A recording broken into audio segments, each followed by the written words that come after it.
Hello, good morning students. Welcome to my channel. Today in this class we are going to read poem The Tree of your English fairy book. This poem is written by Keki and Daruwala. Now let's start.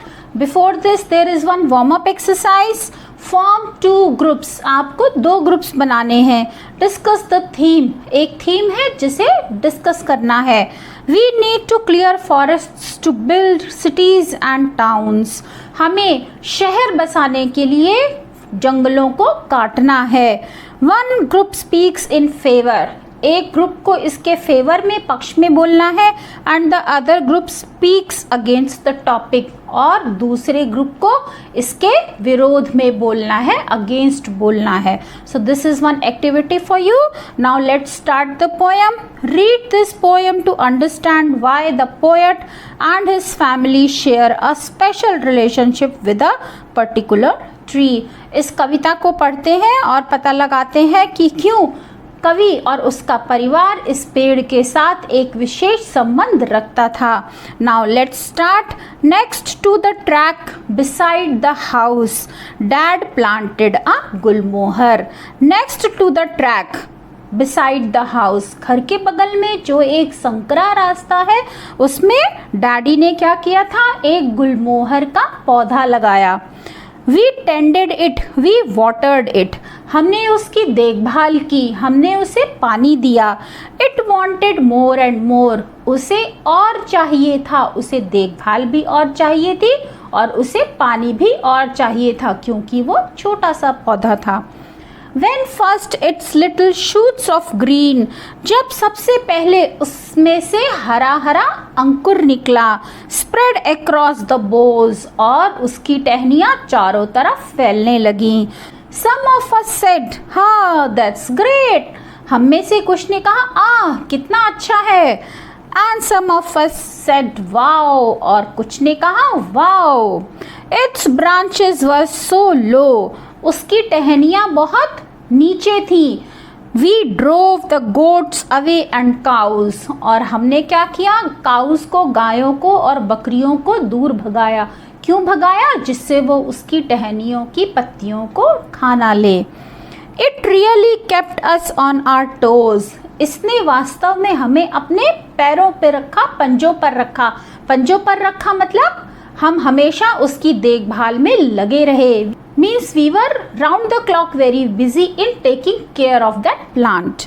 A baby tree needs care. Why we were on toes? हम क्यों एक पंजे पे सारा दिन भागते रहे, क्योंकि उस छोटे से पौधे को हमारे देखभाल की ज़रूरत थी. Next year the green first change to leaf, और अगले साल उसके जो मुलायम टेंडर शूट्स थे वो पत्तियों में बदल गए. Next year the blossoms flared, और फिर अगले साल उसमें फूल खिल गए. It turned into a red roofed tree, और वो एक बड़ा होकर के लाल छत की तरह एक पेड़ बन गया. It was a grown up tree, और जिसके ऊपर खूब सारे फूल और पत्तियां थी. ऐसा लगता था जैसे पेड़ के ऊपर छत आ गई हो. A thing of beauty rare, बहुत ही रेयर ब्यूटी थी, बहुत ही दुर्लभ सुंदरता थी वो दृश्य. Its falling flowers and its shed, उसके गिरते हुए फूल और उसकी छाया.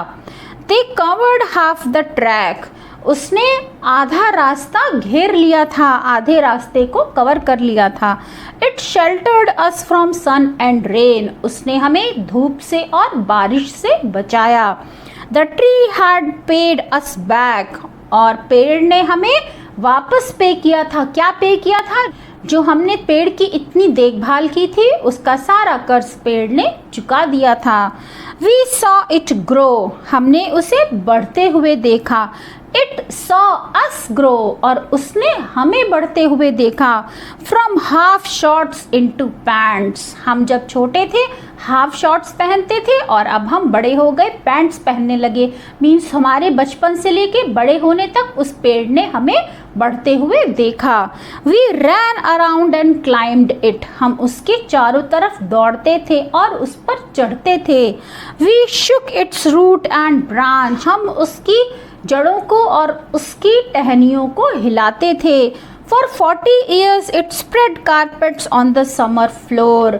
गर्मी की तपती हुई धूप में 40 सालों तक वो अपने फूलों का गलीचा बिछाता रहा। जब पेड़ के फूल जमीन पर गिरते थे वो एक कारपेट की तरह बिछे हुए लगते थे। And then one day a labour gang, और फिर एक दिन मजदूरों की एक गैंग, मजदूरों का एक झुंड came crowding to our door, भीड़ लगाकर हमारे दरवाजे की तरफ आ गया। The track had to be widened, इस रास्ते को चौड़ा किया जाना है। The tree had to come down, और पेड़ को नीचे आना है, मीन्स पेड़ को काटना है। Seeing us shocked, हमें शॉक देखकर, हैरान देखकर, their sheepish eyes never left the ground, उनकी भद्दी आंखों ने वो जगह नहीं छोड़ी। The track had to be widened, और रास्ते को चौड़ा किया जाना था। For 4 hours they hacked, लगभग 4 घंटों तक वो उसे अपनी कुल्हाड़ी से काटते रहे। What 40 winters could not do, जो 40 सर्दियां नहीं कर पाई। Took 4 hours for the axe, उस कुल्हाड़ी ने 4 घंटे में ही वो कर दिया। 4 घंटे में उस 40 साल पुराने पेड़ को काट दिया। Root and trunk and branch were in a sawmill laid to rest, और उस पेड़ का ट्रंक जो तना था, उसकी जो टहनियाँ थी, वो कहाँ पहुँच गई थी? उस फैक्ट्री में पहुँच गई थी जहाँ पर उसके लॉग्स को, उसके लट्ठों को काट करके बोर्ड्स बनाए जाते हैं। Then birds came down and took away its twigs to build their nests, और फिर चिड़िया आ गई और उसकी टहनियों को ले गई अपना घोंसला बनाने के लिए। A feeling now surged over me, अब ये फीलिंग मेरी गहरी होती जा रही थी। I can't describe in words, उसे मैं शब्दों में वर्णन नहीं कर सकता। The tree which blessed my childhood, वो पेड़ जिसने मेरे बचपन में मुझे ब्लेस किया, मुझे आशीर्वाद दिया, मेरा साथ दिया। Still looked after fledgling birds, जो अभी भी पक्षियों के छोटे बच्चों की देखभाल कर रहा था। So this was the wonderful poem about the poet's family and its attachment, its relationship with that tree. Now students, that's all for today. I hope you have understood the wonderful poem. If you like my video, then press on like button, share this with your classmates and friends, and don't forget to subscribe my channel. So that's all for today. We'll meet again with exercises of this poem. Till then, bye bye. Have a good day.